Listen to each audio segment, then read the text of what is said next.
පුතා සාර්ථකත්වය කියන පාරේ යද්දී වාට ගොඩක් අය හම්බ වෙන්නේ නැති වෙයි. මොකද මේ සාර්ථකත්වය කියන පාර හරි පාළු පාරක්.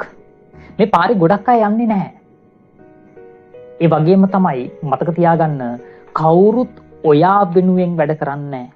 ඔයා වෙනුවෙන් වැඩ කරන්න ඕනේ ඔයාමයි.